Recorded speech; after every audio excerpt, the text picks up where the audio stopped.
The shimmering heat warped the horizon, turning the distant mesas into trembling, uncertain shapes against a sky the color of faded denim.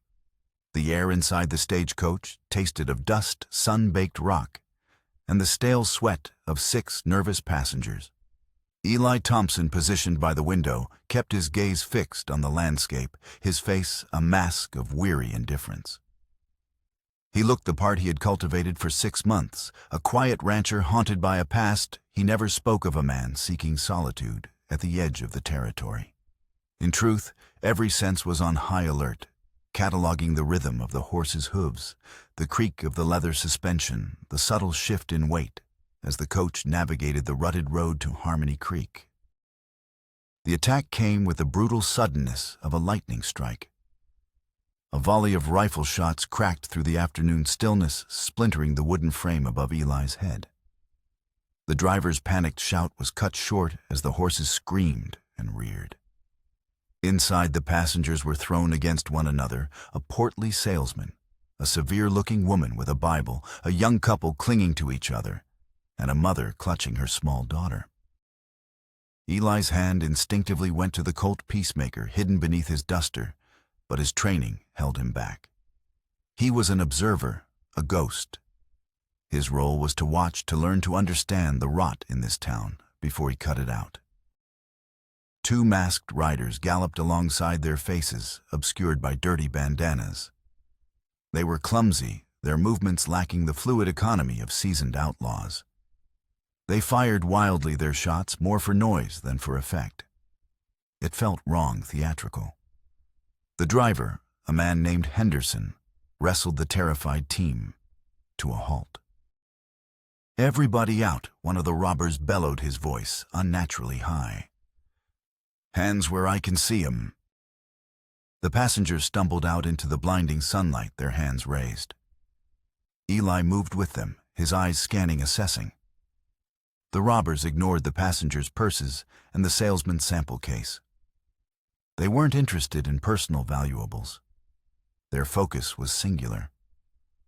One of them yanked open the driver's side boot and pulled out a heavy, iron-strapped strongbox, the kind used by the Territorial Bank for transferring land deeds and legal documents. It was heavy, but not nearly as secure as the main payroll box locked under the driver's seat. "That's it, let's go," the second rider shouted, already wheeling his horse around. Just as they were about to spur away, the sound of hoofbeats echoed from the direction of town. A posse. Eli's eyes narrowed. He recognized the broad, confident figure of Sheriff James Watson in the lead, his silver star glinting in the sun. 4 deputies flanked him. The robbers, seeing them, seemed to panic. They fumbled with the strongbox, nearly dropping it before securing it across one of their saddles. They galloped away, not toward the difficult rocky terrain of the canyons, but down the wide open wash that led east, an easy trail to follow. Sheriff Watson and his men arrived in a cloud of dust, their horses barely winded. Watson dismounted with a show of grim determination. "Everyone all right here?" he asked, his folksy charm a familiar comfort to the shaken passengers.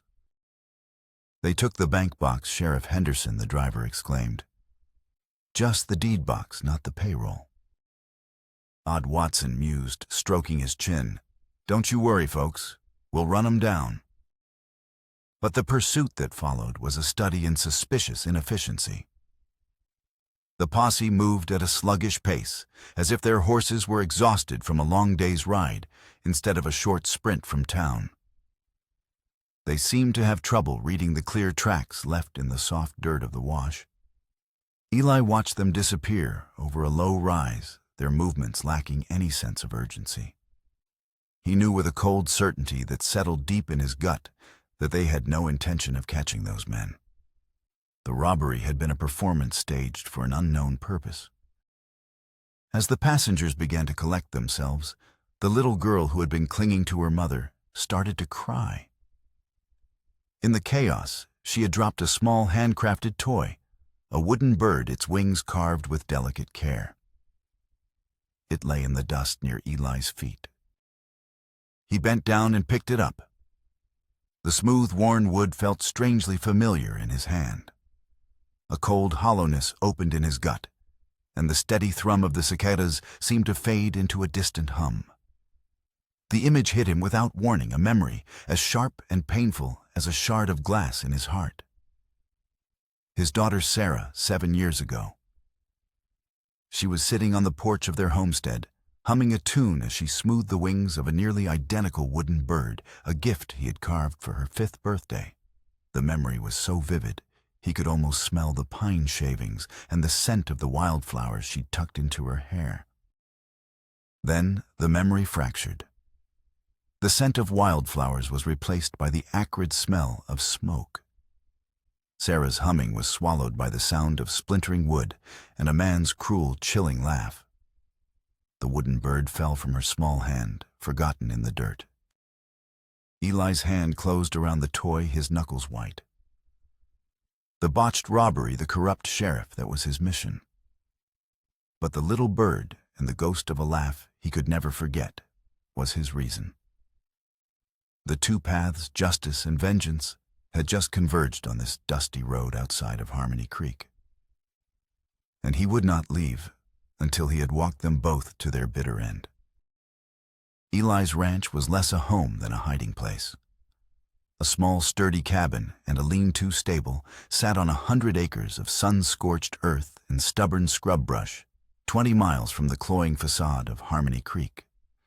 For 6 months he had lived the life of Eli Thompson, a man shattered by the loss of his family to cholera, or so the story went. He mended fences that bordered nothing of value, tended a single aging horse, and cultivated an aura of quiet grief that kept the townsfolk at a respectful distance. It was the perfect cover for a U.S. Marshal tasked with investigating a cancer that ran deeper than simple corruption. 2 weeks after the stagecoach incident, a polished black buggy made its way up the long, dusty track to his cabin. At the reins was Margaret Winters, the banker's widow, a woman whose public piety was matched only by her considerable inherited wealth. She was the town's matriarch, a purveyor of charity and sweet tea. And Eli had found her cloying solicitousness grating from his first day.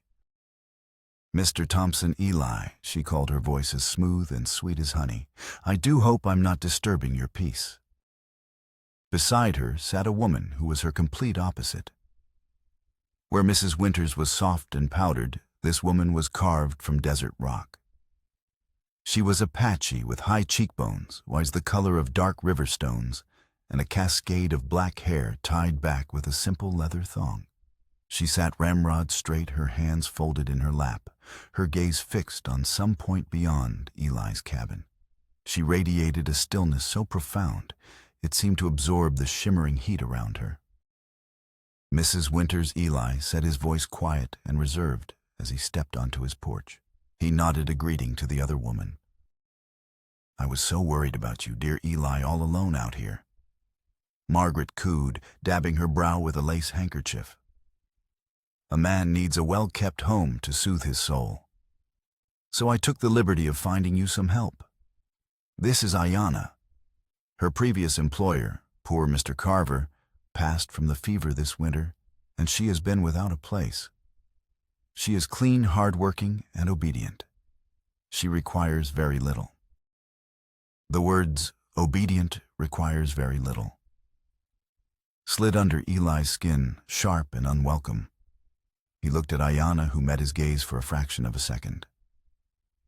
In that fleeting glance, he saw no deference, only a guarded dignity, a wall of silent endurance built brick by painful brick. On her forearm, just above the wrist, he saw a dark circular mark partially hidden by the cuff of her worn sleeve.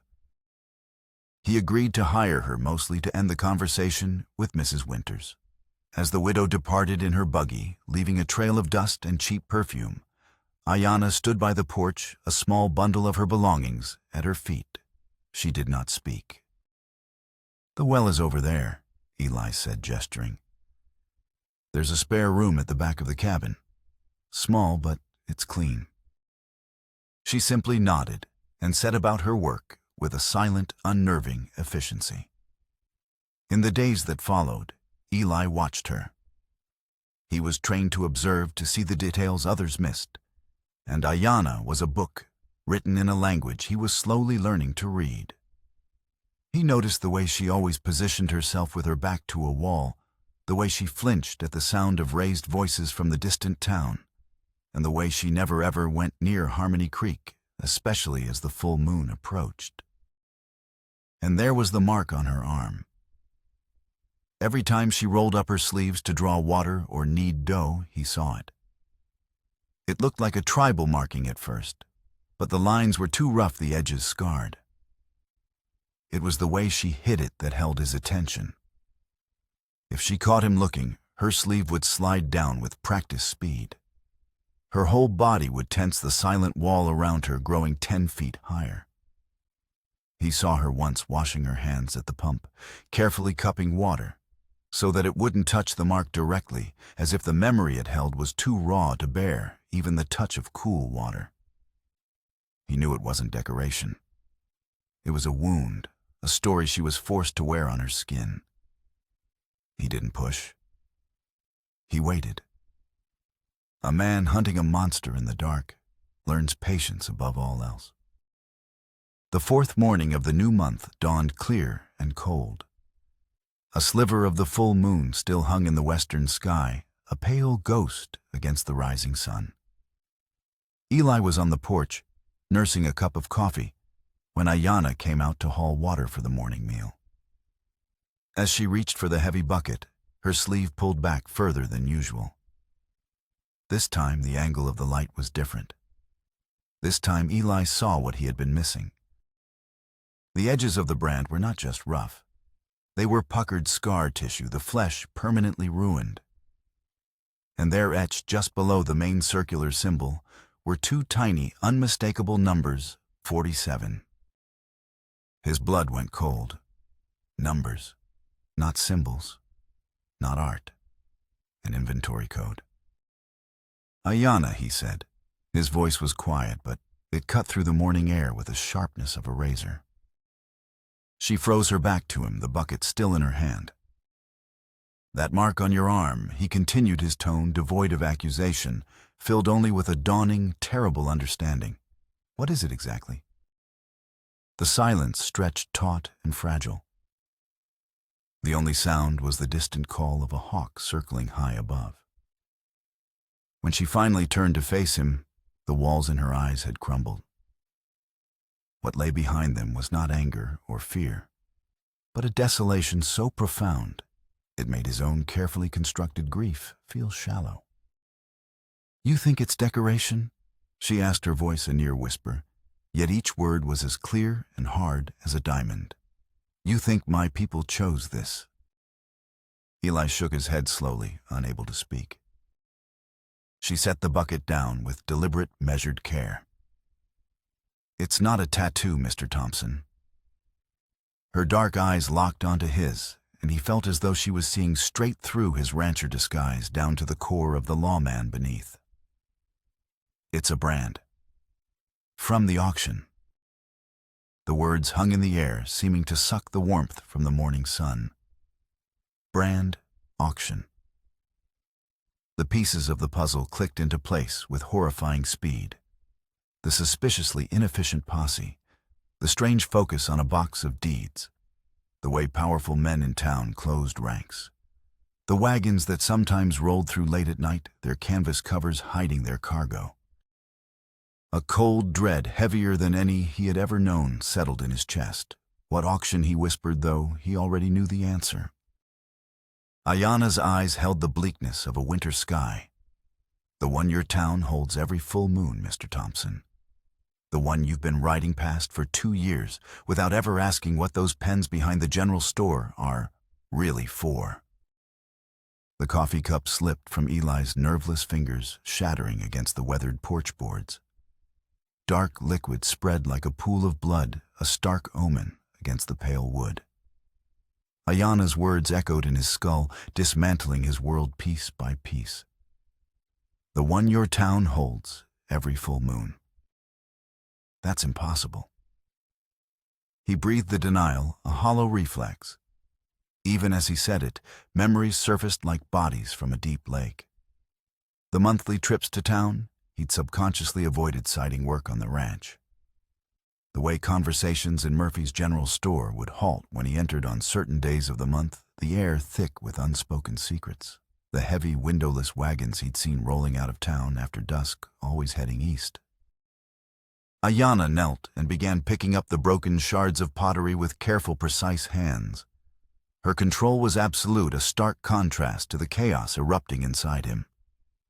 "You never wondered why I flinched when you mentioned going to town?" she asked, her voice level. "Why I always found extra work to do on the nights of the full moon? You thought it was a preference for solitude." Eli's throat was as dry as the dust at his feet. He remembered just last month suggesting they both ride in for supplies. He remembered the pallor of her face, the way she had insisted the horses needed their hooves checked, an excuse so flimsy he should have seen right through it. The pens, he said, the words catching in his throat. "Behind Murphy's store. I always thought they were for livestock shipments." A bitter, humorless sound that wasn't quite a laugh escaped her lips. "They are for livestock, Mr. Thompson. Just not the kind you imagined." The sun felt colder now, casting long, skeletal shadows across the yard. "How long?" he asked, his voice rough. "How long has this been happening?" 7 years. She drew water from the well with a smooth mechanical motion that betrayed none of the turmoil her words unleashed. "Every month, like clockwork. They bring them in wagons from 3 territories. Sometimes Apache like me. Sometimes Mexican families taken from border settlements. Sometimes children who wander too far from their homes.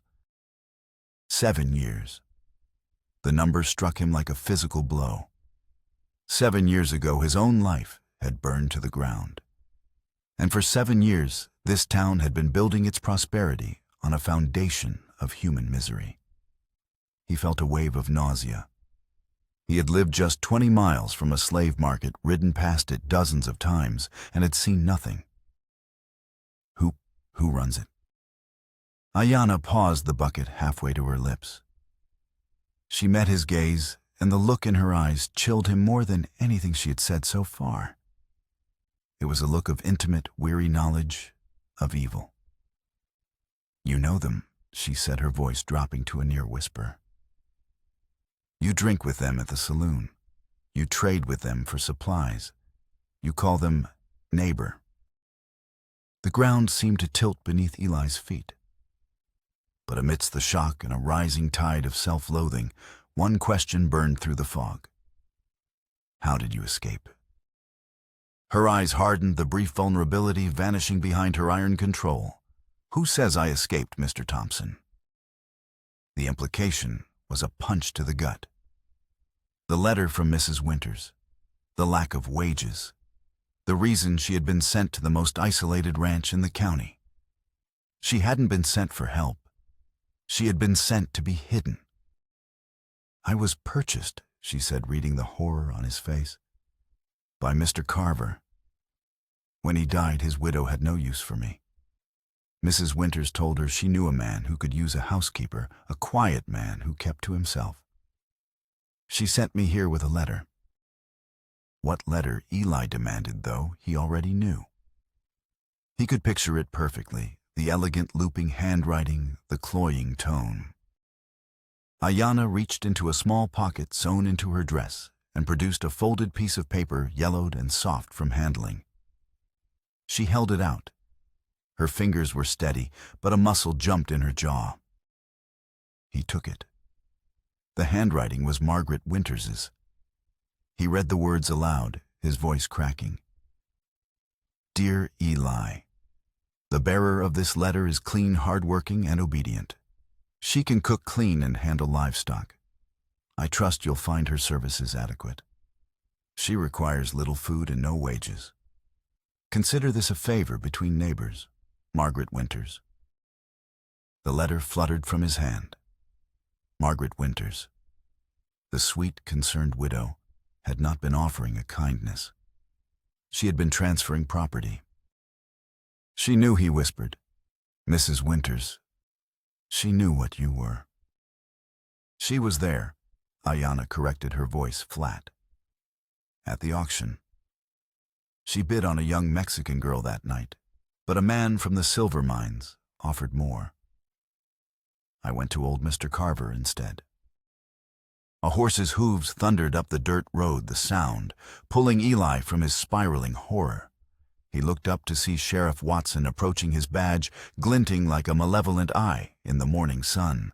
The sheriff dismounted with practiced ease, his weathered face breaking into the familiar friendly grin Eli had seen 100 times. "Morning," Eli Watson called out, tipping his hat. "Hope I'm not intruding. Got a bit of business to discuss." His eyes landed on Ayanna, and a flicker of cold recognition crossed his features. "Ayanna," he said, his voice quiet but firm. "Been wondering where you'd ended up." Ayanna took an involuntary step back, her hand moving instinctively to cover the brand on her arm. Eli watched the exchange, his dread solidifying into a cold, hard certainty. This was no social call. "What kind of business?" Sheriff Eli asked, his own voice sounding foreign and distant. Watson's smile never wavered, but his eyes were as cold and dead as river stones.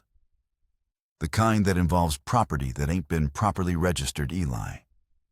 The kind that needs to be sorted out before it becomes a legal problem for everyone involved." His hand rested casually on the butt of his pistol, and in that simple, possessive gesture, Eli saw the entire rotten truth of Harmony Creek. The weight of Watson's stare was a physical pressure. The casual use of the word property sent a current of hot fury through Eli's veins, burning away the last vestiges of shock. This man, this symbol of the law he'd once respected, was standing on his land and speaking of Ayanna as if she were a stray cow. "What exactly are you suggesting?" Sheriff Eli's voice was dangerously steady, a low rumble that hinted at the storm brewing within. Watson took a step closer, his boots crunching on the shards of the broken coffee cup. The sound was like grinding bone. "I'm suggesting," he said, his folksy tone taking on a sharp metallic edge, "that certain arrangements require proper documentation. Mrs. Winters was meant to handle the paperwork when she transferred the girl to your care, but it seems she neglected to file it with the county clerk." Paperwork for what Eli demanded, though he knew the answer would sicken him. "Ownership transfer." Watson replied the words as mundane as if he were discussing a deed for a plot of land. "See, legally speaking, Ayanna here is still listed as an asset of the Carver estate. When old man Carver passed, everything he owned went into probate. That includes her." Ayanna had gone rigid, her breath coming in short, shallow bursts. Eli saw her subtly shift her position, putting the stone structure of the well between herself and the sheriff. It was the instinctive move of prey, sensing a predator.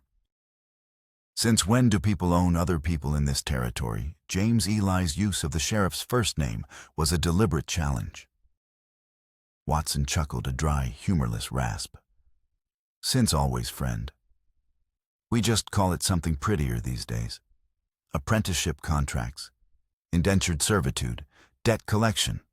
The law's on our side so long as the paperwork's in order. And if a man refuses to honor those contracts, well, that's theft of valuable property. A serious crime." Watson's hand moved from the butt of his pistol to rest fully on the handle. "Could mean jail time. Could mean worse if the property in question tries to run." Eli risked a glance at Ayanna. He saw the raw terror she fought to conceal behind her stoic mask. This was not a new fear for her. This was an old and intimate enemy. "What do you want?" Watson Eli asked, cutting through the pretense. "Simple. You got two choices." The sheriff held up two fingers. "First, you pay the estate's outstanding claim on her contract. That'll be about $200 plus interest plus the cost of housing and feeding her this past year. A fair price. $200. It might as well have been the moon. It was more cash than Eli had seen in 2 years, more than the ranch itself was worth. It was a sum designed to be impossible. And the second choice? Watson's predatory smile returned. You let my deputies and me take her back to town. She'll be put up for auction again at the next full moon. All legal and proper this time. Might even fetch a better price, seeing as she's been well fed and cared for under your roof. No. The word was a single hard stone thrown against a wall of corruption. It escaped him before he could think a pure, instinctual rejection of the monstrous proposition. The sheriff's expression didn't change, but a dangerous light flickered in his eyes. That ain't really your decision to make, Eli. She ain't yours to keep. She's not anyone's to keep. Eli shot back, his voice rising. She's a person. She's property that ain't been paid for. Watson countered, his voice flat and final. And property gets returned to its rightful owners. He started to move around the well, his eyes locked on Ayanna. Come on, girl. Time to go. Ayanna pressed herself against the cold stone, her gaze darting between Eli and the sheriff. For a fleeting moment, Eli saw past her carefully constructed composure to the terrified woman beneath. This woman, who had endured being branded and sold, was more afraid of going back than she was of anything else in the world.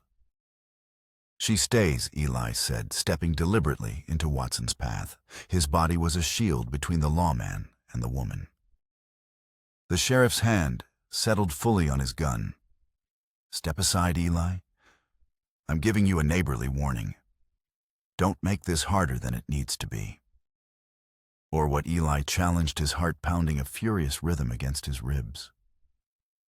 You'll shoot me on my own land. If that's what it takes to uphold the law, Watson said, his voice gone chillingly emotionless. You're harboring stolen property. That's a crime I can't ignore. But Eli had stopped listening. His attention was fixed on the horizon behind the sheriff. Dust clouds, small at first, were rising from the road that led from town. More riders. He realized with a sickening certainty that Watson hadn't come to negotiate. He had come to collect, and he had brought the full weight of the town's rotten conspiracy with him. The approaching riders resolved into shapes that made Eli's heart sink like a stone in a well. There was Murphy, the general store owner, his immense frame perched precariously on a long-suffering horse. Beside him rode Robert Caldwell, the town banker, impeccable in his city clothes, even on the dusty trail. 3 other men, all members of the town council, followed close behind. They were all armed. They all wore the same grim, determined expression. This was not a posse. It was a board of directors coming to reclaim a corporate asset. Called for backup. Eli asked Watson, the sarcasm bitter on his tongue. Called for witnesses, the sheriff corrected smoothly. It's a legal requirement when recovering valuable property. These gentlemen are here to represent the interests of the community. As the riders pulled up, Eli saw something that made his blood run cold. Murphy was leading a second horse, and strapped to its saddle was not a bedroll, but a set of heavy iron shackles and chains, their surfaces gleaming dully in the morning sun. Ayanna saw them too. A sound tore from her throat, a choked raw gasp that was more painful to hear than any scream. It was the sound of hope dying. Please, she whispered the word aimed at Eli, her voice finally breaking. It was the first time he had ever heard her beg. Don't let them take me back. The plea struck Eli with the force of a physical blow. He was outmanned, outgunned, and trapped. Murphy dismounted with a heavy grunt, his belly straining the buttons of his vest. Morning, Eli. Sorry for the trouble, but business is business.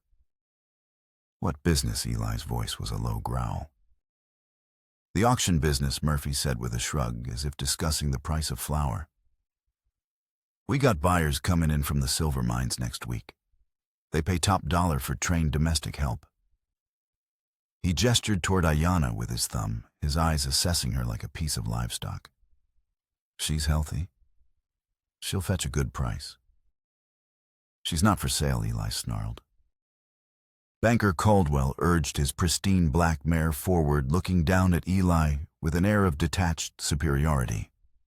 Actually, Mr. Thompson, she is. The legal documents are quite clear. You pay the outstanding debt, you assume ownership. You fail to pay, she is forfeit and returns to the pool of assets to be liquidated. It's simple contract law. I don't have the money.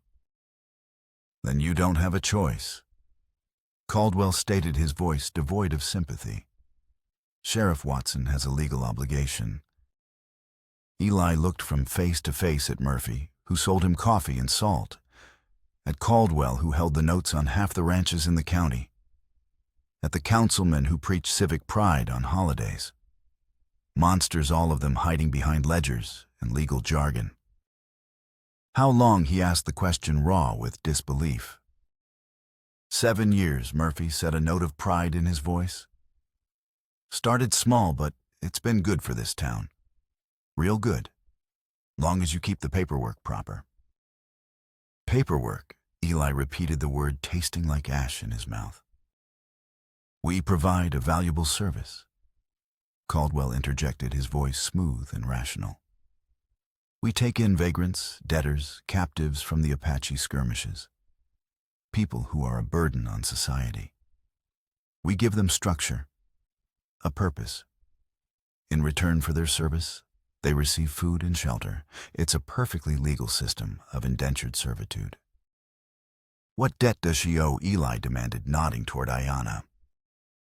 The men exchanged glances. It was Watson who finally answered, his voice casual, cruel. Her people raided a settlement east of here a few years back. Stole livestock, burned a homestead. She was taken by the army during the retaliation. I wasn't there. Ayanna said, her voice quiet but clear. I was 3 days' ride away gathering medicine plants with my grandmother. Doesn't matter, Watson said with a dismissive wave. An Apache's debt is an Apache's debt. Her tribe owes, so she pays. The sheer calculated cruelty of it staggered Eli. They had created a system where they could invent a debt for anyone they chose, then enforce payment with brands and chains. Time's up, Eli, Watson said, his patience finally exhausted. He drew his pistol. Step aside. But as the sheriff raised his weapon, Ayanna did something unexpected. She stepped forward from behind the well, moving to stand beside Eli. The terror was still in her eyes, but it was overshadowed by something else, now a fierce, defiant pride. She had been silent for too long. Wait, she said, and her voice, though quiet, carried an astonishing strength that made all the men pause. Before you take me, Mr. Thompson deserves to know the whole truth. She turned to face Eli, and her gaze held him fast. You asked about my mark. You saw the numbers. Slowly, deliberately, Ayanna rolled up her sleeve, baring her arm to the harsh morning sun. It's not just a mark of ownership, she said, her voice resonating with the weight of memory. It is a receipt. She took a deep breath.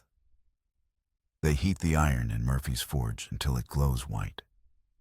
It takes 4 men to hold you down on the branding table. The smell of your own flesh burning. It never leaves you. The circle is for the first owner, Carver. The symbols inside describe your skills. The numbers tell everyone what you are worth. She looked from Eli to the silent, grim-faced men. 47, she said, her voice ringing with accusation. That's what I was worth to them. $47. Less than a good horse. Less than the shackles they brought for me today. A strangled sob tore itself from Eli's throat. It was a sound of grief, of fury, of a heart breaking for a pain he could barely comprehend. Tears he hadn't felt coming streamed down his face, hot and shameful. He wept for her, for the piece of her humanity these men had tried to burn away and put a price on. Now that's enough of that. Watson snapped, clearly unnerved by Eli's reaction. Murphy, get the chains. But Eli, his face still wet with tears, stepped forward.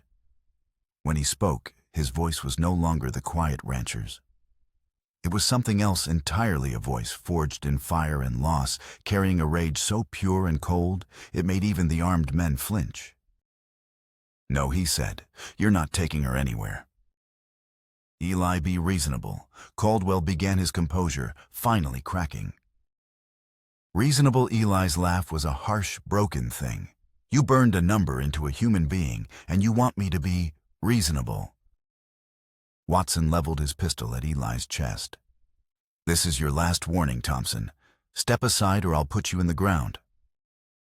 Eli looked at the gun, then at the chains, then at Ayanna's face, a portrait of courage in the face of absolute terror. A strange, dangerous calm settled over him. I'll pay the debt, he said quietly.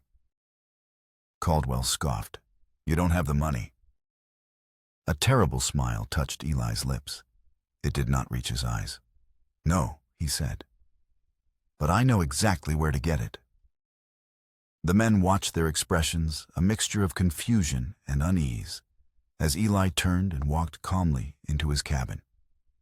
His tears had stopped, replaced by a chillingly clear purpose. When he emerged a moment later, he was carrying a worn leather satchel. From it, he pulled a sheaf of papers that made Caldwell's face drain of all color. What in God's name is that? Watson demanded. These, Eli said, his voice ringing with cold authority, are loan documents. Bank drafts, credit extensions. He held one up. Mr. Caldwell, this is the note for the $50 you loaned me for seed last spring.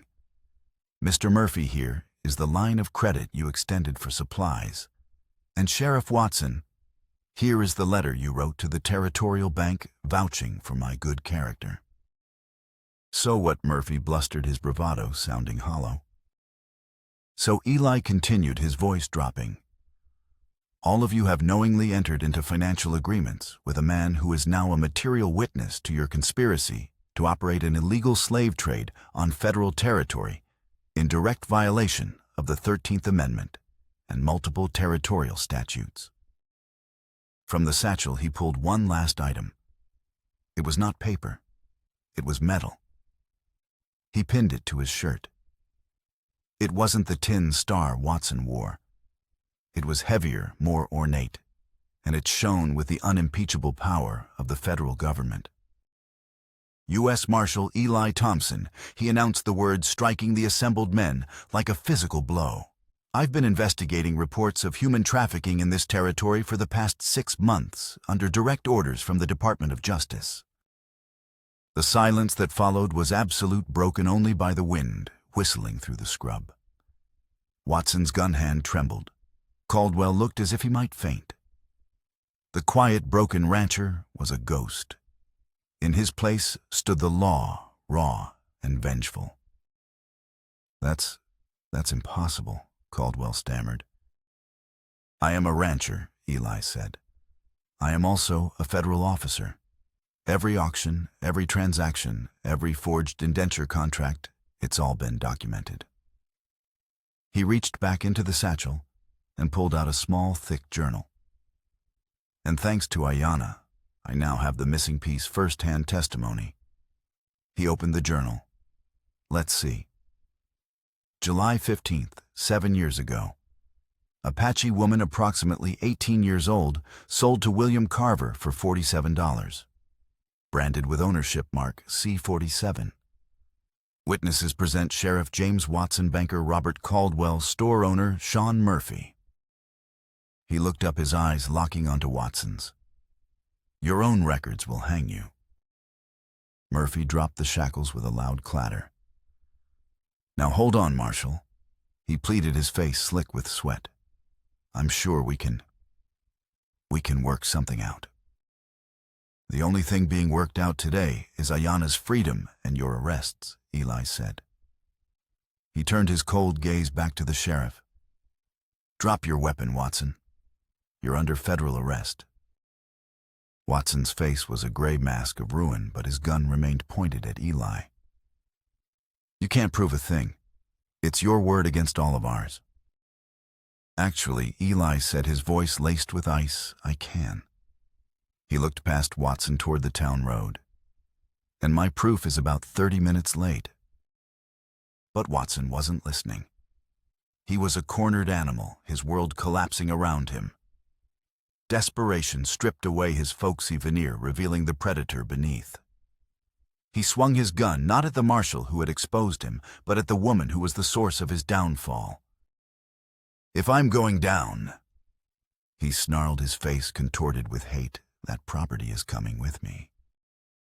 The crack of Watson's pistol split the morning air.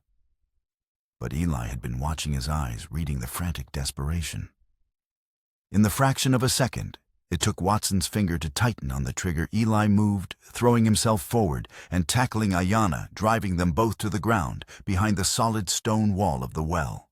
The bullet whined past where she had been standing, striking the cabin wall with a vicious thud.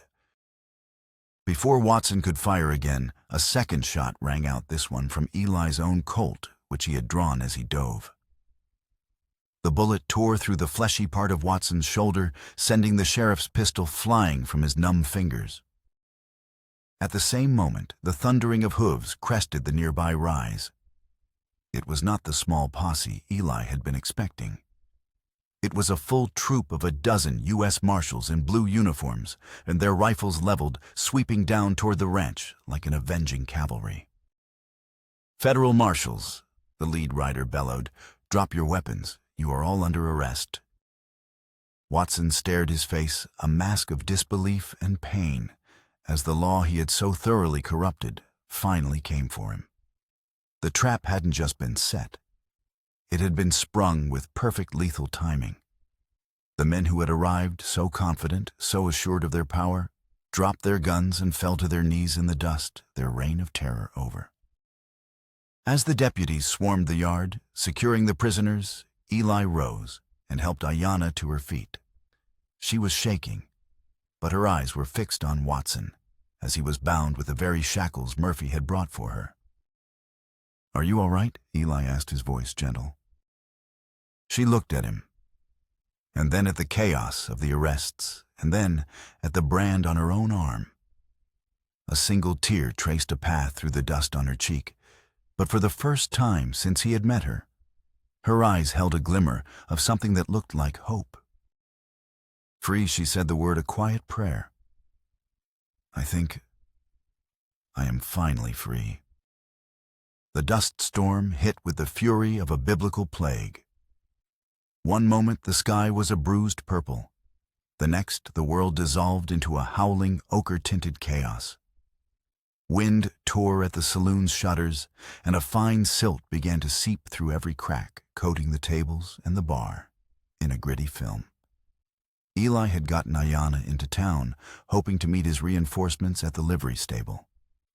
But the storm had descended too quickly, trapping them. They had taken refuge in the saloon, the largest, most solid building on the main street. It was a fatal mistake. Moments after they'd burst through the swinging doors, Watson, Caldwell, and Murphy stumbled in behind them, and their faces masked by bandanas, their eyes burning with cornered animal desperation. The howling wind slammed the doors shut, plunging the large room into a dim, lantern-lit twilight. They were sealed in a tomb, cut off from the world. Eli's backup was out there somewhere, blind and deaf in the roaring gale. "Well now," Watson said, pulling down his bandana. He was clutching his wounded shoulder, blood seeping through his shirt, but his good hand held his pistol steady. "Looks like your friends are going to be late, Marshal." Caldwell and Murphy flanked him, their own guns drawn. The lone bartender dove behind the bar. "It's over," Watson Eli said, his voice calm, despite the frantic pounding of his heart. He and Ayanna stood near the back of the room, using an overturned card table as partial cover. "There's no way out for you. There's always a way out, Watson sneered. He took a limping step forward, his eyes fixated on Eli. You know I've had this feeling about you since you first rode into town, Thompson. Something familiar about your eyes. The kind of eyes that have seen hell up close. He smiled a chilling, predatory expression. You look a lot like a fella whose wife I met about 7 years ago. Pretty woman. Fought hard. Just like her little girl. The air rushed from Eli's lungs. The phantom laugh that had haunted his nightmares for 7 years suddenly had a face. It was the face of the man standing 20 feet in front of him. The raid on his homestead hadn't been a random act of outlaw violence. It had been the seed money for this entire empire of filth. Red Creek. Eli breathed the name a curse. That's the one, Watson confirmed, savoring the moment. He carried a unique, custom-made Schofield revolver with an ivory grip. Eli saw it now, the same gun that had flashed in the firelight of his burning home. We took a good haul that night. Enough for Mr. Caldwell here to set up some creative financing at the bank. Enough to buy this town, this badge, everything. And all it cost was you. The world narrowed to the space between them. This was no longer about federal law. It was about a smoking ruin, 2 graves on a lonely hill, and a 7-year quest for a ghost. The marshal in him warred with the husband and father.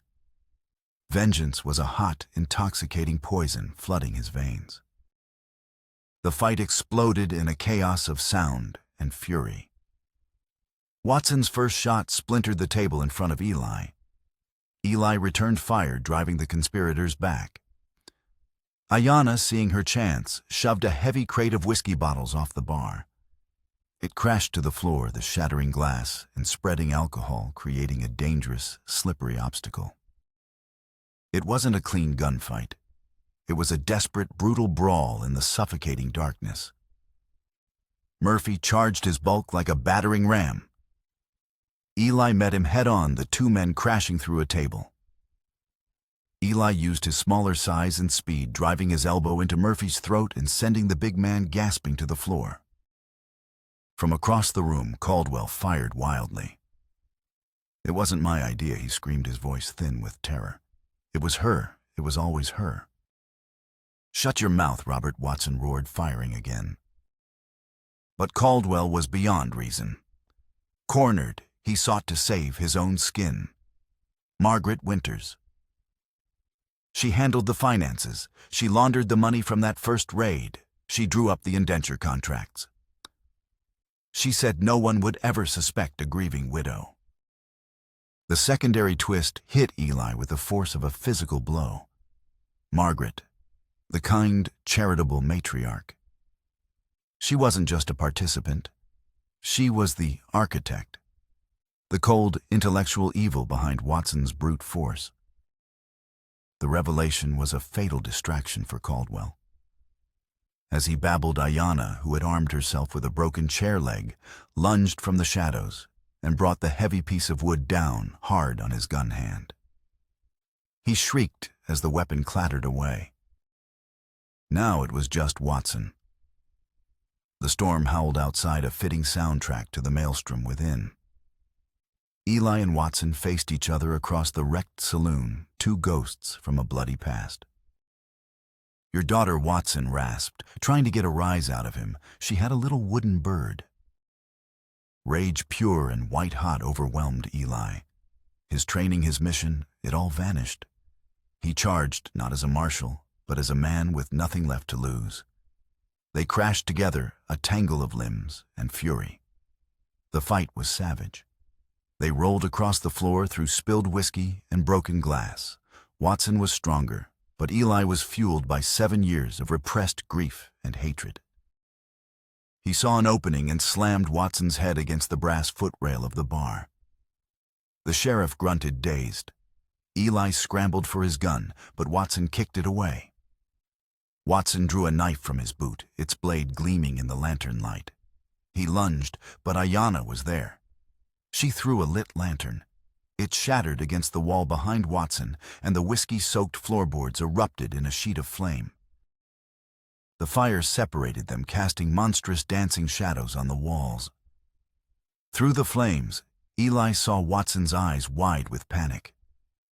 The storm outside was beginning to subside. The howling wind was lessening. He could hear faint shouts from the street, the sound of his approaching men. Watson knew it too. He made a final desperate move, charging through the edge of the flames toward the back door. Eli tackled him, and they crashed through the flimsy door into the muddy alley behind the saloon.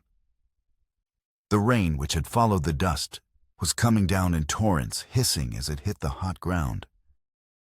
In the mud and the rain, under a sky split by lightning, the final battle was fought. It wasn't about guns anymore. It was fists and teeth and desperation. Eli finally got the upper hand, pinning Watson in the mud. He raised his fist to deliver the final vengeful blow, the one he had dreamed of for 255 nights. But as he looked down at the pathetic, beaten man, he saw Ayanna standing in the doorway, her face illuminated by the fire inside. He saw the brand on her arm. He thought of the other victims, the ones still locked in the pens. Vengeance for his family was one thing. Justice for all of them was another. His fist unclenched. "It's over." He gasped, the rain washing the blood and grime from his face. As the first of his deputies rounded the corner of the alley, their lanterns cutting through the gloom, Eli hauled the sheriff to his feet. He wasn't just avenging his family anymore. He was saving others from the same fate. And in that moment, he understood that this was the only vengeance that could ever truly bring him peace. As the dust storm subsided, giving way to a cleansing rain, the delayed federal reinforcements secured the town. The arrests were swift and methodical. Murphy and Caldwell, battered and defeated, were dragged from the smoldering saloon. The other councilmen were pulled from their homes, their protests dying in their throats at the sight of the dozen grim-faced marshals. The final arrest was the quietest and the most chilling. Eli, his face bruised and his clothes torn, stood on the pristine porch of Margaret Winters's immaculate home. She answered the door in a silk dressing gown, a look of polite concern on her face that curdled into disbelief as she saw the badge on his chest. "Marshal Thompson," she said, her voice a brittle whisper. "There must be some mistake." "The only mistake, Mrs. Winters," Eli replied, his voice devoid of emotion, "was believing your money and your reputation could hide your crimes forever." She didn't struggle or scream as the cuffs were placed on her wrists. She simply stared at him, her mask of gentility finally shattered, revealing the cold, calculating void beneath. The true work began at dawn. Eli and Ayanna, along with 2 other marshals, went to the pens behind Murphy's store. Using a crowbar, Eli snapped the heavy lock on the main gate. Inside, huddled in the dark, windowless sheds, were 47 souls. Men, women, and children, their faces etched with fear and confusion.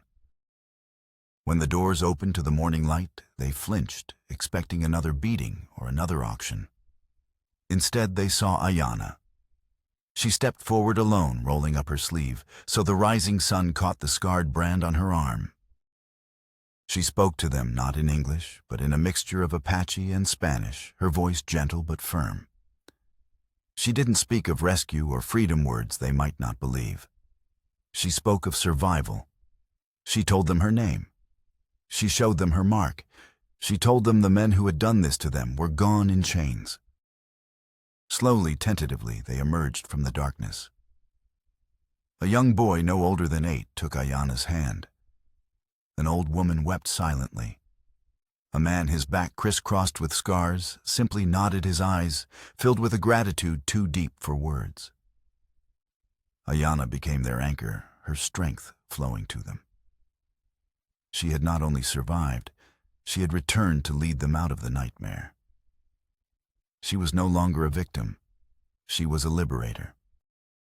Months later, the territorial courthouse was packed.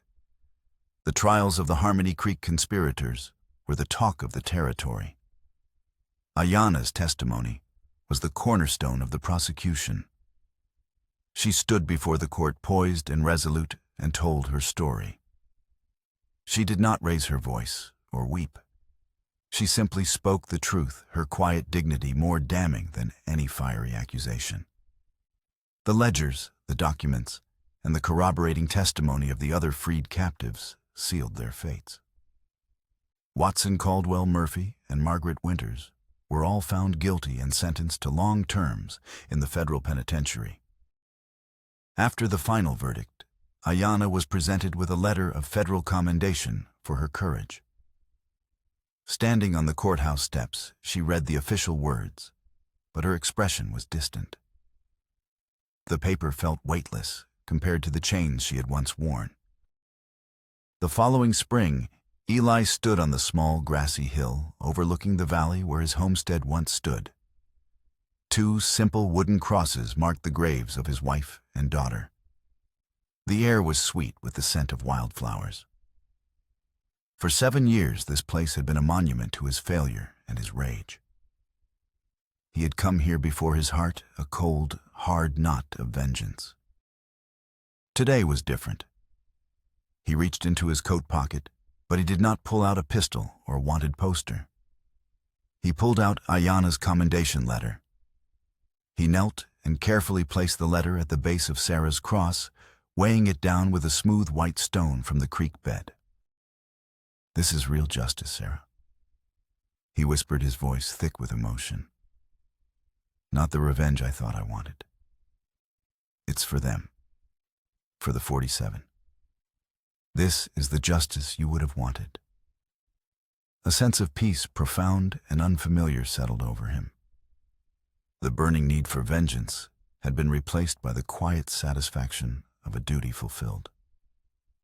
His past was not erased, but it no longer owned him. He returned to the ranch to find it transformed. With funds seized from the conspirators' assets, it was being rebuilt. Not as his solitary refuge, but as something new. A permanent safe house chartered by the territorial government, a place where the survivors of the trafficking ring could heal and rebuild their lives. Ayanna was in charge, directing the construction with the same quiet efficiency she applied to everything. The land that had once been Eli's cover was now her calling. It and she had found a new healing purpose. As he watched her, a government courier arrived with a dispatch from Washington. It was a letter from his superior. It congratulated him on closing the Harmony Creek case, but went on to say that the ledgers seized from Caldwell's bank had revealed a chilling truth. Harmony Creek was not an isolated operation. It was merely one hub in a vast interconnected network stretching across multiple territories, implicating powerful figures in business and politics. The letter concluded with a new directive. A special federal task force was being formed to dismantle the entire network. In recognition of his success, Marshal Eli Thompson was appointed to lead it. The final line was a surprise. "At your recommendation, and with the full endorsement of this department, Ayanna is hereby appointed as a special civilian consultant to this task force. Her expertise will be invaluable. Your partnership is approved." He walked over and handed her the letter. She read it, her expression unreadable. When she finished, she looked up at him, at the bustling construction of the safe house, then out toward the distant, hazy mountains. "It seems our work is not finished," she said. It was not a question. "It's just beginning," Eli replied. She rolled up her sleeve, her gaze falling on the scarred circle on her arm. The brand would always be a part of her, a map of her painful past. But its meaning had been transformed. Once a symbol of property and price, it was now a testament to her survival, her strength, and the justice they would bring to others. Together, they would follow this dark road to its very end.